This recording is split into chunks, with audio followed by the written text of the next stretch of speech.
Jésus étant né à Bethléem en Judée, au temps du roi Hérode, voici des mages d'Orient arrivèrent à Jérusalem, et dirent : Où est le roi des Juifs qui vient de naître ? Car nous avons vu son étoile en Orient, et nous sommes venus pour l'adorer.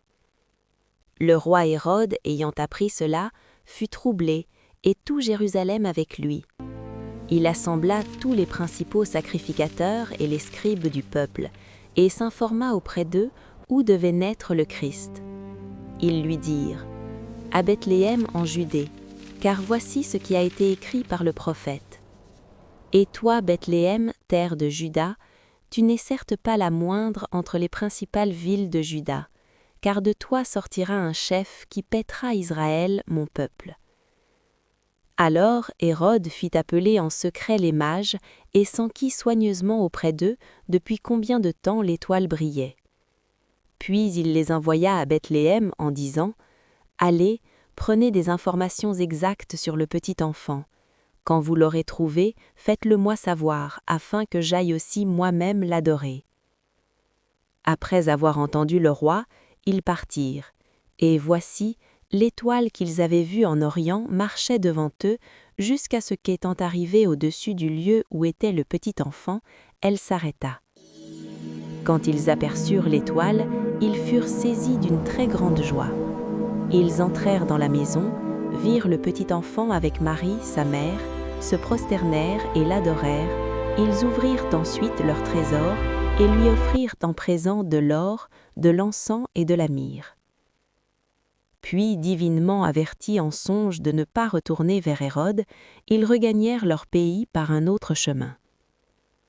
Lorsqu'ils furent partis, voici un ange du Seigneur apparut en songe à Joseph et dit : Lève-toi, prends le petit enfant et sa mère, fuis en Égypte et reste-y jusqu'à ce que je te parle, car Hérode cherchera le petit enfant pour le faire périr.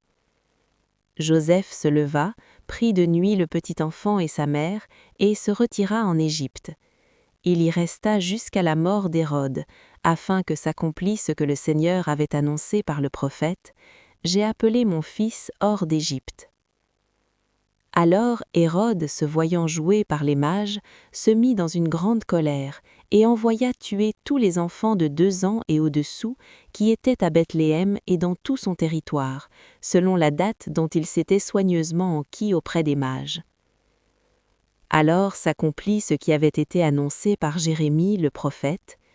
On a entendu des cris à Rama, des pleurs et de grandes lamentations. Rachel pleure ses enfants et n'a pas voulu être consolée parce qu'ils ne sont plus. Quand Hérode fut mort, voici un ange du Seigneur apparut en songe à Joseph et dit : Lève-toi, prends le petit enfant et sa mère, et va dans le pays d'Israël, car ceux qui en voulaient à la vie du petit enfant sont morts. Joseph se leva, prit de nuit le petit enfant et sa mère, et alla dans le pays d'Israël. Mais ayant appris qu'Archélaüs régnait sur la Judée à la place d'Hérode son père, il craignit de s'y rendre, et divinement averti en songe, il se retira dans le territoire de la Galilée et vint demeurer dans une ville appelée Nazareth, afin que s'accomplisse ce qui avait été annoncé par les prophètes : il sera appelé Nazaréen.